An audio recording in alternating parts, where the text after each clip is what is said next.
morning to you. I was watching Fox News and it looked like Israel started smacking up Iran last night. Either last night or early this morning U.S. time, and it looks like they still are. There's no love lost between those two countries at all, man. If you go back to 2023, I want to say the second, third, and fourth quarter of 2023, Israel was all over Iran. They were making some major hits. They were taking out some high-profile guys from Iran, going back to the motel room. They knew the exact room the guy was going to be in. Israel turned that place into an ashtray.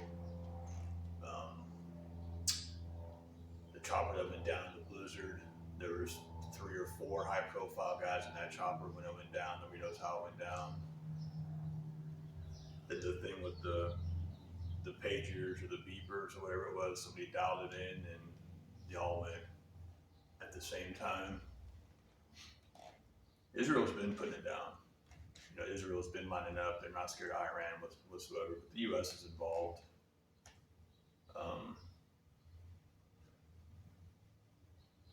What I want to kind of get to is, with all that going on, if you look back at 2023, while that was going on over there, we had huge riots here in the U.S.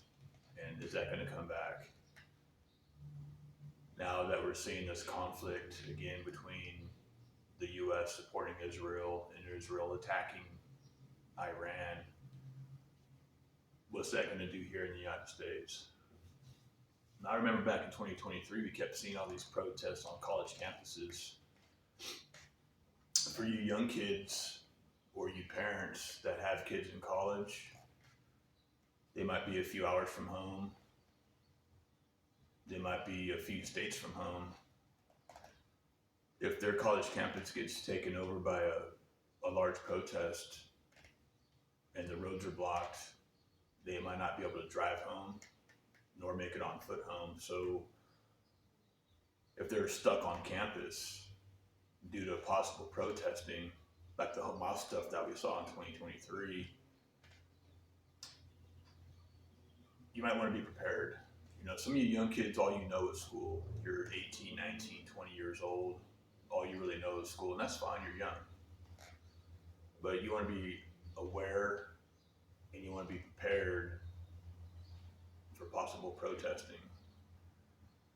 And if you look at years past, it seems like protesting tends to escalate here in the U.S. from the BLM in 2020, then the Hamas stuff in 2023, and then the ICE stuff in early 24.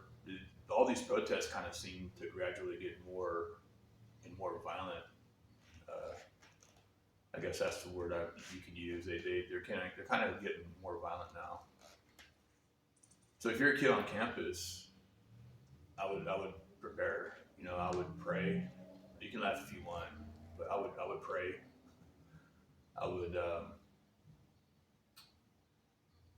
maybe find a group and practice some situational awareness to prepare, especially if you might be a woman by yourself.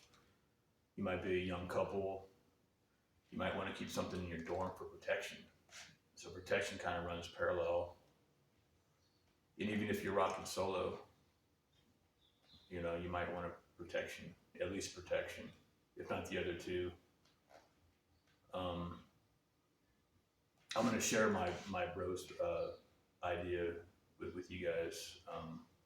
I knew this bro up in Northern California. He was full-blooded Pomo native, and he used to rock with the Northerners out there in the 70s where I'm from.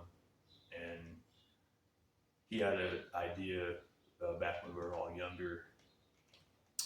He kept a baseball bat in the corner of where he watched TV. So this couch was right here, and in the corner, right there, I'd always notice a baseball bat in the corner with the heavy end down and the handle end sticking upward.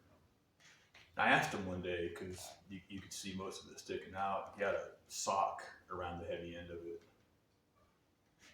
I was like, dude, why you got that bro, why you got that sock on your baseball bat?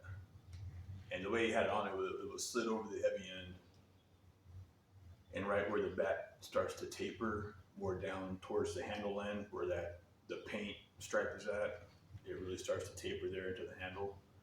He had a rubber band around the end of the sock, just on there. It wasn't tight, it wasn't loose, it was just on there. The sock was just on there. And I asked him, I was like, what's up with the sock, bro?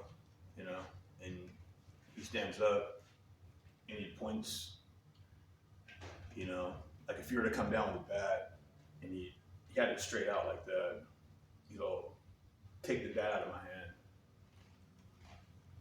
And we were both standing up, and I was going to try to surprise him. You know, when he said take the bat, before he said out of my hand, I went for the bat. And when I pulled, all I got was a handful of sock. And when I yanked back, all I had was a handful of sock. And I went back a step, right? And he goes like that. He's all, now it's home run time.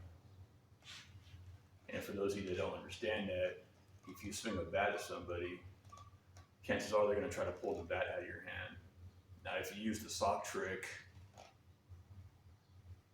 that sock's going to come off. All they're going to get is the sock, and then that's your chance to lay it in.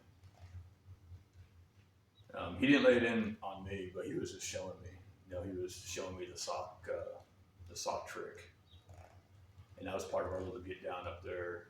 But go ahead and steal the sock trick. If you're living on a college campus and you're a young kid and you're concerned with these campuses, like back in 2023 was the Columbia College or whatever it was, who knows what, we might not see protest this time. Then again, we might. And not only is it possible, but they might get worse. All you gotta do is look back at 5 or 6 years. The protesting has got worse. So if you're looking for a little dorm protection, get yourself a bat, they're affordable, and steal the sock trick. All right, see you guys.